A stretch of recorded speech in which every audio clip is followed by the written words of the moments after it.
So the time is finally here. I know a lot of players have been waiting for this moment for a long time. Daenerys' weapon has finally been released into Lair of Flames. Can't show it here because I'm in the middle of my own run and I can't refresh the board, but you will be able to get 50 weapon fragments for either the 9th or 10th chest you open here with torches. So you'll need to do 2 full runs this event to fully unlock the weapon to base. You would assume also in time that the weapon will eventually be released into packs, similarly to the likes of Longclaw, where it will be 1,000 black diamonds for 20 fragments. And when that happens, that will be the cheapest way of directly purchasing that weapon specifically when disregarding everything else that you can also get alongside it in Lairs. Now, I have made a video on this previously talking about how I thought this weapon could be very meta-shifting at the top end of the game.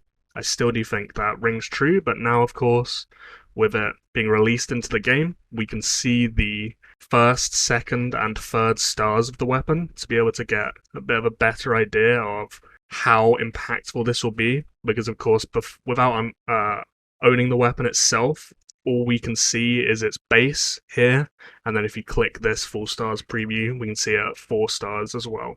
And its 4 stars was the thing which I'd say scared a lot of bleed players because of how strong the disarm effect is shown there. But of course, 4 stars on a weapon like this is exceedingly expensive, even with the weapon packs I alluded to previously, where they'll be in the store for 20 fragments per 1,000 black diamonds before discounts to get the weapon to 4 stars. Through that, it would cost 50,000 black diamonds, which is an insane amount. And of course, if you're doing it now through Layers of Flame, it will be even higher.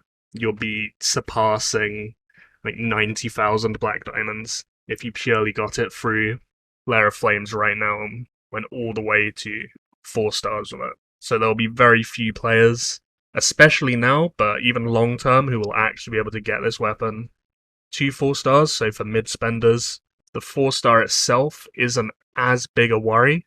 But now, as I said, we can see the first, second, and third stars, and I do have them mapped out here. So I have a bit of analysis and a bit of a simple way of envisioning the changes written down here. But for the stars itself, you can see all the various stages of the progression of the weapon scaling up from a default 4 star. As I keep saying in these videos, if you want to screenshot this and steal it, feel free. All the relevant information I have down here. So at base, the only difference you'll be getting to Daenerys' default 4 star is this 50% damage coefficient dragon attack will triple in damage up to 150% dragon damage coefficient. This is a massive buff because of the nature of this line here against all enemies. So this means it hits all lineups. If you're rallying someone's castle and they have imp, cav, spear, and bows, you'll hit every single line that they have. So rather than just hitting their front line, you'll hit A1, A2, A3, A4, A5, and then all of M2 for B1, B2, B3, B4, B5, and then same for the C lineups, same for the D lineups, and you can get huge amounts of damage from that dragon attack alone.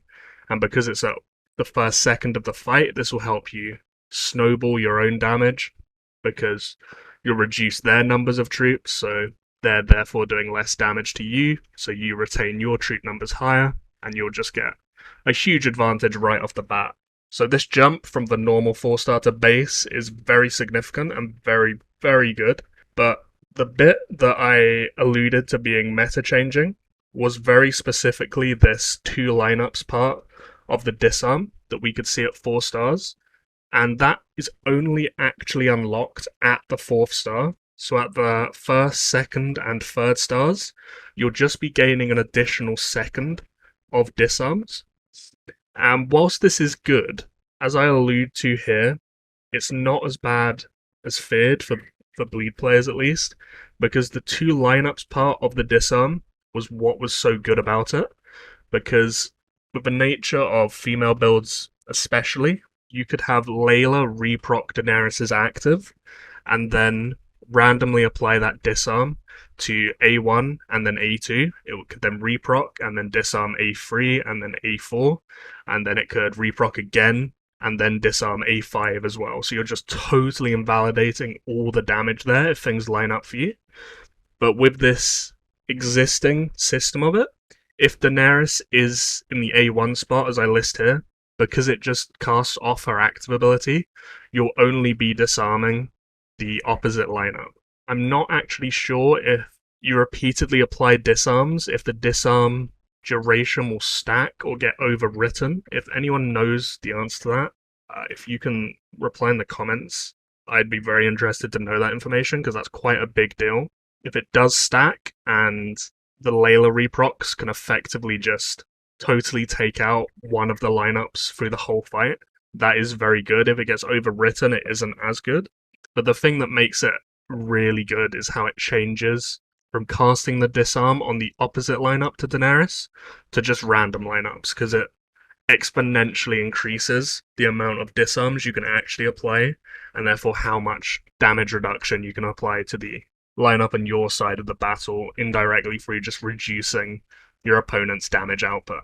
Because of this, as I list down here for players who are interested in obtaining this, the jump from Daenerys' base 4-star to the weapon is very big because of the dragon damage. But this first, second, and third stars, I don't think, when considering the cost at least, are necessarily worth it. The 4th star is where it really becomes worth it, so I would advise, if you're looking to invest in this, either leave it at base, or if you are getting stars in it, only do that if you're committed entirely to getting to the 4th star long term. Otherwise, I would suspect, unless you're just like a max account, it doesn't matter, you could probably get more bang for your buck out of the black diamonds you're putting towards that first, that second, or third stars compared to if you just threw it around to other parts of your account instead.